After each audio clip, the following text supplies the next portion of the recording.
ଏବେ ସ୍ୱାସ୍ଥ୍ୟ ଅବସ୍ଥା ଆପାତତ ଠିକ୍ ଅଛି ଆଉ 3-4 ଦିନ ପରେ ଏଇଟା ଖୋଲିବାକୁ ପଡ଼ିବ ସେମାନେ ଷ୍ଟିଚ୍ ଖୋଲି ଦେଇଛନ୍ତି ଆଉ ସେଦିନ 19 ତାରିଖ ଦିନ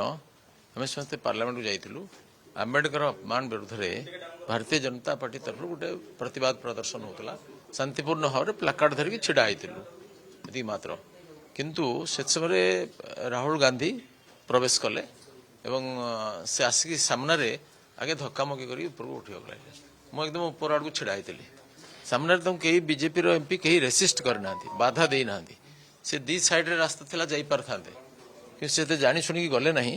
ଏବଂ ଉପରକୁ ଉଠିଲେ ସେତେବେଳେ ତାଙ୍କ ରାସ୍ତାରେ ମୁଁ ନଥିଲି ମୁଁ କଡ଼ରେ ଛିଡ଼ା ହେଇଥିଲି ସେ ହଠାତ୍ ତାଙ୍କର ରୁଟ୍ ଚେଞ୍ଜ କଲେ ଏବଂ ଆମ ଆଡ଼କୁ ମାଡ଼ି ଆସିଲେ ଆସିକିରି ମୋ ସାମ୍ନାରେ ଛିଡ଼ା ହେଇଥିଲେ ମୁକେଶ ରାଜପୁତ ଆମର ମାନ୍ୟବର ସାଂସଦ ତାଙ୍କୁ ଗୋଟେ ପ୍ରଚଣ୍ଡ ଧକ୍କା ଦେଲେ ଯାହାଫଳରେ ସେ ମୋଟା ଲୋକ ମୋ ଉପରେ ସିଧା ପଡ଼ିଗଲେ ଏବଂ ମୁଁ ତଳେ ପଡ଼ିଗଲି ମୋ ମୁଣ୍ଡଟା ଆଖିଟା ଏଠି ମାଡ଼ ହେଇଗଲା ଏବଂ ବୋଧେ ଗୋଟେ ପଥରର ସେ ଯେଉଁ ଗୁଜିଆ କଣରଟା ଗଳିଗଲା ଯାହାଫଳରେ ଗୋଟେ ଡିପ୍ କଟ୍ ହେଲା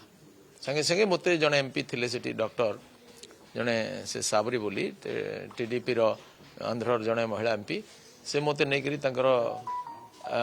ଆପ୍ରନ୍ ଲଗେଇକି ସେଠି ଫାଷ୍ଟ ଏଡ୍ କରିବାକୁ ଚେଷ୍ଟା କଲେ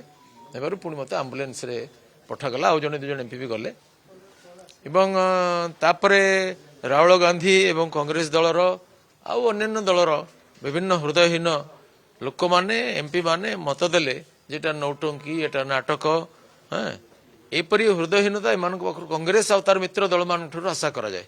ଅମାନବୀୟ ବ୍ୟବହାର ଏମାନଙ୍କର ପାର୍ଲାମେଣ୍ଟରେ ଯେଉଁ ଆସନରେ କେଡ଼େ ବଡ଼ ବଡ଼ ରଥୀ ମହାରଥୀ ବସିଛନ୍ତି ଅଟଳ ବିହାରୀ ବାଜପେୟୀ ଦିନେ ବସିଥିଲେ ଏ ବିଧାନ ପାର୍ଲାମେଣ୍ଟର ଅପୋଜିସନ ପାର୍ଟି ଲିଡରର ଗାରିମାମୟ ପଦରେ ଏପରି ଲୋକ ବସିଛନ୍ତି ଏ ହେଉଛି ଆମ ଦେଶର ଦୁର୍ଭାଗ୍ୟ ମୁଁ 10 ଦିନ ହସ୍ପିଟାଲରେ ରହିଲି 19 ରହିଲି 28ରେ ବିଦା ହେଲି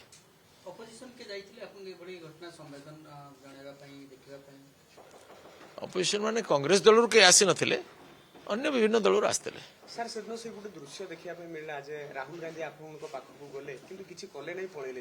ରାହୁଲ ଗାନ୍ଧୀକୁ ବୋଧହୁଏ ଜଣେ 2 ଜଣ କହିଲେ ମୋତେ ଶୁଭୁଥିଲା କ'ଣ କରିଛ ଆସିକି ଦେଖିଯାଅ ସେ ଆସିକି ଦେଖିଲେ ଆଉ ତୀବ୍ର କଟାକ୍ଷ କରିକି ଚାଲିଗଲେ କ'ଣ କହିଲେ କଟାକ୍ଷରେ ସାର୍ ସେ କହିଲେ ଯେ ମୋତେ ଯାହା ଶୁଭିଲା ଯେ ସାରଙ୍ଗୀଜି ମୁझे ଧକ୍କା ଦିଆ ବାସ୍ତବିକ ତାହେଲେ ବିରୋଧୀ ଦଳ ନେତା ମିଛ କହିଲେ ଟିଭି ସିସିଟିଭି କିଏ ସତ କହିଲା ସେଟା ଜଣେଇଦେବ ସାଇଣ୍ଟିଫିକ ଏଭିଡେନ୍ସ ଆଭେଲେବଲ ଅଛି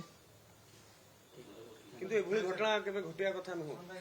এটা অত্যন্ত জঘন্য এবং নিন্দনীয় ঘটনা কৌশি এমপি এপরি অশোভনীয় আচরণ করতে কি আমি সে তো বর্ষ সারা বসুঁচ আমি সাইড দিকে যাচ্ছু এবং পছ গেট দিকে যাচ্ছু কেবে তাঙ্ক সহ এমনি সংঘর্ষ করনু সে বর্ষ সারা সে অটকাই বসছেন মু এবে ঠিক অছি মোটামুটি হাত ফাত বাজিলে পেন অছি নহলে এমতি যন্ত্রণা নাই ଷ୍ଟିଚ୍ ଖୋଲିଲା ବେଳେ ଟିକେ କଷ୍ଟ ଲାଗେ ଆପଣଙ୍କୁ ସମାଲୋଚନା କରୁଥିଲେ ସୋସିଆଲ ମିଡିଆ ହଉ ଅନେକ ଜାଗାରେ ଦେଖିବା ପାଇଁ ମିଳୁଥିଲା ଯେ ପ୍ରତାପ ଷଡ଼ଙ୍ଗୀ ମିଛ କହୁଛନ୍ତି ଡ୍ରାମାରେ କରୁଛନ୍ତି ସେମାନଙ୍କୁ କ'ଣ କହିବା ପାଇଁ ଚାହିଁବେ କିନ୍ତୁ ଆଖିରେ ଅନ୍ଧ ପୁଟୁଳି ବାନ୍ଧିକି ସୂର୍ଯ୍ୟ ନାହାନ୍ତି ବୋଲି କହିଲେ ସୂର୍ଯ୍ୟଙ୍କର ଅସ୍ତିତ୍ୱ ଅସ୍ୱୀକୃତ ହୁଏ ନାହିଁ ଯଦି 10 ଲକ୍ଷ ଅନ୍ଧ ଲୋକ କହିବେ ଯେ ସୂର୍ଯ୍ୟ ନାହାନ୍ତି ଆଉ ଜଣେ ଚକ୍ଷୁଷ୍ମାନ କହିବ ସୂର୍ଯ୍ୟ ଅଛନ୍ତି ତାକୁ ତାର ଗ୍ରହଣ ହେବ ମେଜରିଟିର ଗ୍ରହଣ ହେବନି ତେଣୁ ଯେଉଁମାନଙ୍କର କାମ ହେଲା କେବଳ କୁତ୍ସା ରଚନା କରିବା ସେମାନେ କାମ କରୁଛନ୍ତି ମୁଁ କ'ଣ ସତରେ ମୋତେ ଆଘାତ ଦେଇଛି ସେଦିନ ତ ସବୁ ଜନତା ଦେଖିଛନ୍ତି ସେଠି ତ ଟିଭି ବାଲା ଥିଲେ ଭିଡ଼ିଓ ରେକର୍ଡିଂ ହେଇଛି ସିସିଟିଭି ରେକର୍ଡ ହେଇଛି ଆଉ ଡାକ୍ତରଖାନା ରିପୋର୍ଟ ଅଛି 2-3ଟା ଡାକ୍ତରଖାନା ରିପୋର୍ଟ ଅଛି ମୋର ଆଘାତ କ'ଣ ହେଇଛି ମୋର ସବୁ ପ୍ରକାର ଟେଷ୍ଟ ହେଇଛି ମୋର ସିଟି ସ୍କାନ୍ ହେଇଛି 2 ଥର ଏକ୍ସରେ ହେଇଛି MRI ହେଇଛି ଅଲ୍ଟ୍ରାସାଉଣ୍ଡ ହେଇଛି ସୁତରାଂ ତାପରେ ଯଦି ଏଗୁଡ଼ା ସବୁ ମିଛ ହେଇଯିବ ମୁଁ କ'ଣ କହିବି ବିଜେଡିର ଜଣେ ସାଂସଦ ବି ପୋଷ୍ଟ କରିଥିଲେ ସୋସିଆଲ ମିଡିଆରେ ଯେ ମୁଁ ଯାଇକି ଦେଖିଲି କିଛି ହେଇନଥିଲା ପରବର୍ତ୍ତୀ ଅବସ୍ଥାରେ ବ୍ୟାଣ୍ଡେଜ ଗୁଡ଼ା ବଢି ଗଲା ବେଣ୍ଡେଜ ଏଇଟା ଯେତେବେଳେ ଖସିଗଲା ବେଣ୍ଡେଜ ସେମାନେ 4 ପଟେ ଗୁଡେଇଲେ ଏଇଟା ଲଗେଇଲା ବେଳକୁ ବାରବାର ଖସି ଯାଉଛି କଲେ ସିଏ ଯେଉଁ ଦେଖିଲେ କହିଲେ ବୁଝିବାକୁ ପଡିବ ତାଙ୍କର ଦେଖିଲେ ଏତେ ଲୋକ ଦେଖିଲେ ଡାକ୍ତର ଦେଖିଲେ ସେ କେମିତି ଦେଖିଲେ ଏଟାରେ ତାହେଲେ ଗୋଟେ ଆନାଲିସିସ୍ କରାଯାଉ ମେଡିକାଲ ଆନାଲିସିସ୍ କରାଯାଉ ମୁଁ କହୁଛି ଯଦି ଏଟା ମିଛ ହେଇଥିବ ମୁଁ ରାଜନୀତି ଛାଡ଼ିଦେବି ଆଜି ସିଧା ଦିଲ୍ଲୀରୁ ଫେରିଲି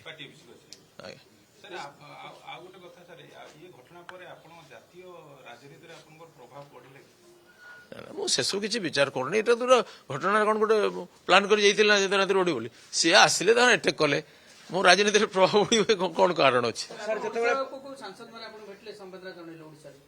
ଓଡ଼ିଶାର ସାଂସଦ ମାନେ ଆସିଛନ୍ତି ଅନ୍ୟାନ୍ୟ ସାଂସଦ ମାନେ ଆସିଛନ୍ତି ମାନ୍ୟବର ମନ୍ତ୍ରୀମାନେ ଆସିଛନ୍ତି ବହୁତ ଗୋଟେ ଦେଶ ସାରା ଲୋକ ଆସିଛନ୍ତି ସାର୍ ଯେତେବେଳେ ଆପଣ ମେଡିକାଲରେ ଥିଲେ ପ୍ରଧାନମନ୍ତ୍ରୀ ଏଭଳି ଆଶ୍ୱାସନା ଦଉଛନ୍ତି ଜଣେ ସାଂସଦକୁ ନିଜେ ପ୍ରଧାନମନ୍ତ୍ରୀ ସର୍ବମାନ୍ୟ ନେତା ଅପୋଷ୍ଟର ହୋଇ ଭାରତୀୟ ଜନତା ପାର୍ଟିର ଆଶ୍ୱାସନା ଦେବା କେତେ ମନୋବଳକୁ ଦୃଢ କଲା? ଦେଖନ୍ତୁ ମାନ୍ୟବର ପ୍ରଧାନମନ୍ତ୍ରୀ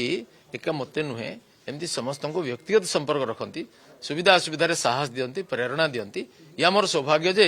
ଏପରି ଜଣେ ନେତା ଆମର ପ୍ରଧାନମନ୍ତ୍ରୀ ଆଉ ଆମ ଦଳର ସେ ମହାନାୟକ ସେଥିପାଇଁ ଆମେ ମାନେ ବହୁତ ଗର୍ବିତ ଏବଂ ମୁଁ ମଧ୍ୟ ବହୁତ ଆନନ୍ଦିତ ଅଛି ଏଥିରେ ଆମକୁ ବହୁତ ପ୍ରେରଣା ମିଳିଛି ସବୁ